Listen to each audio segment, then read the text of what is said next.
একটি ছেলে সব সময় ভাবত মানুষ তাকে কিভাবে সম্মান করবে।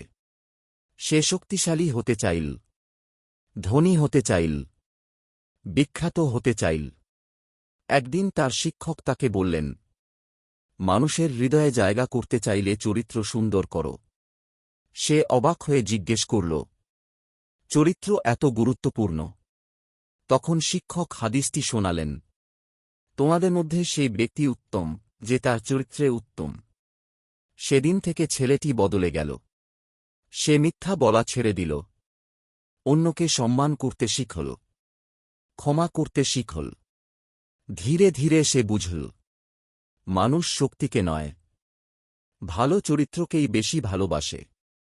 বার্তা: ভালো চরিত্রই মানুষকে সত্যিকারের বড় বানায়।